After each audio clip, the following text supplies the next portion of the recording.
Bacaan dari surat Rasul Paulus kepada jemaat di Roma.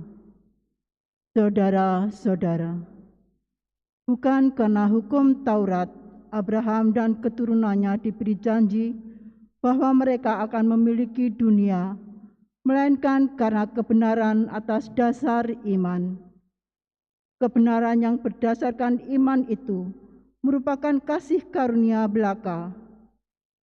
Maka janji kepada Abraham itu berlaku bagi semua keturunannya, bukan hanya bagi mereka yang hidup dari hukum Taurat, melainkan juga bagi mereka yang hidup dari iman Abraham.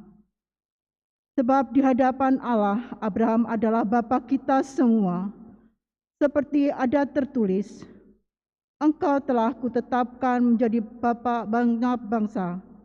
Kepada Allah itulah Abraham percaya, yaitu Allah yang menghidupkan orang mati dan yang dengan sabdanya menciptakan yang tidak ada menjadi ada.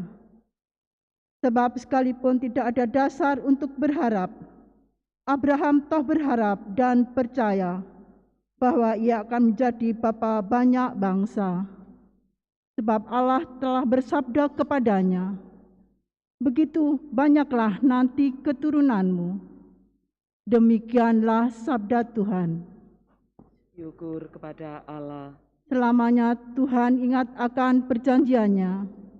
Selamanya Tuhan ingat akan perjanjiannya. Hai anak cucu Abraham hambanya, hai anak-anak Yakub pilihannya, dialah Tuhan Allah kita, ketetapannya berlaku di seluruh bumi. Selamanya Tuhan ingat akan perjanjiannya. Selama-lamanya ia ingat akan perjanjiannya, akan firman yang diperintahkannya kepada 1000 angkatan, akan perjanjian yang diikatnya dengan Abraham, dan akan sumpahnya kepada Ishak. Selamanya Tuhan ingat akan perjanjiannya. Sebab Tuhan ingat akan firman-Nya yang kudus, yang disampaikannya kepada Abraham hambanya. Ia menuntun umat-Nya keluar dengan kegirangan, dan orang-orang pilihannya dengan sorak-sorai.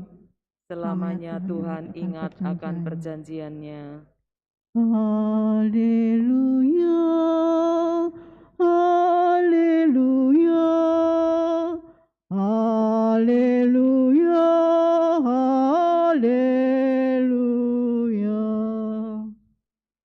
haleluya,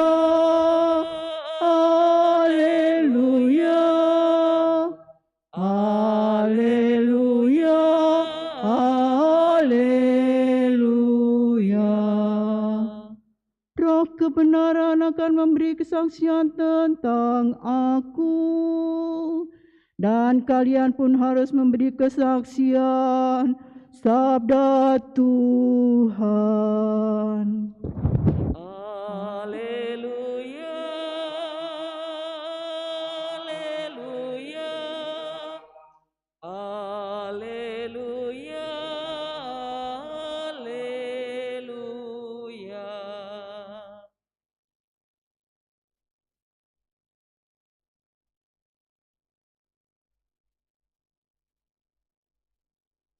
Tuhan bersamamu. Dan bersama rohmu.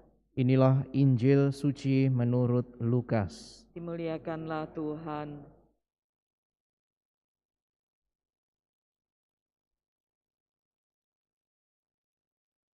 Sekali peristiwa, Yesus bersabda kepada murid-murid-Nya, "Barang siapa mengakui aku di depan manusia, akan diakui pula oleh Anak Manusia di depan para malaikat Allah. Tetapi barang siapa menyangkal aku di depan manusia, ia akan disangkal pula di depan para malaikat Allah. Setiap orang yang mengatakan sesuatu melawan Anak Manusia, ia akan diampuni. Tetapi barang siapa menghujat Roh Kudus, tidak akan diampuni.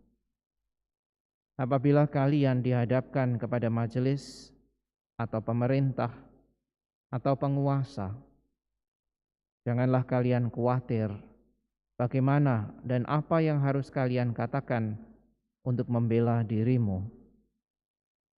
Sebab pada saat itu juga Roh Kudus akan mengajarkan kepadamu apa yang harus kalian katakan. Demikianlah sabda Tuhan. Terpujilah Kristus.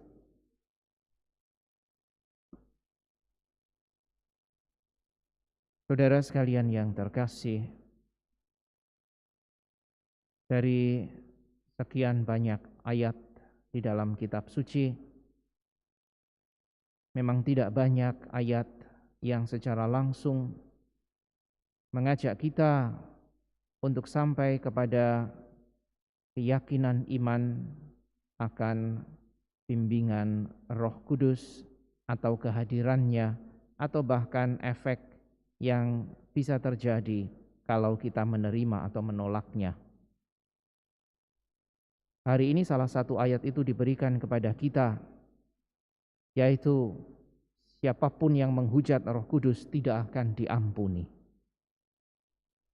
Kita tahu bahwa Roh Kudus adalah Roh Allah sendiri, dan itu diberikan kepada kita agar kita sampai kepadanya, membimbing kita, menyatakan kebenarannya, meneguhkan perjalanan hidup kita, tetapi juga senantiasa membawa kita kepada kebenaran yang adalah Allah sendiri. Maka menghujat Roh Kudus sama artinya dengan menolak Allah, meremehkan Allah, atau bahkan mungkin tidak menganggap Allah sebagai sesuatu yang berarti di dalam hidup kita.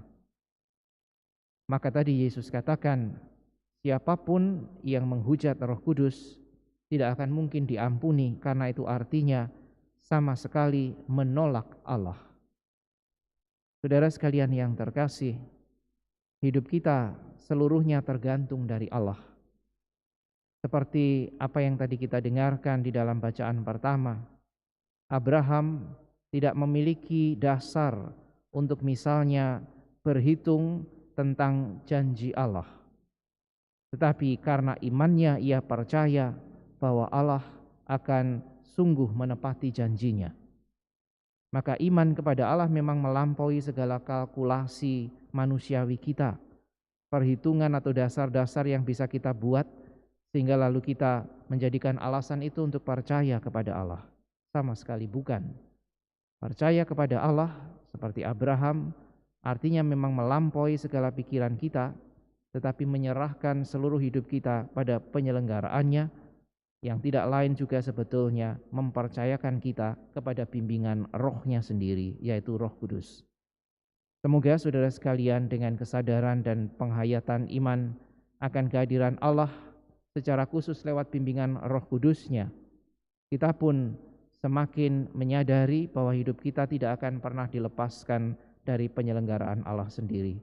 Dan dengan keyakinan ini, semoga kita dibantu untuk boleh senantiasa menghadapi setiap peristiwa kehidupan, entah gembira, entah susah, entah sedih, entah menyakitkan, tetapi tetap di dalam kepercayaan Allah yang menyelenggarakan.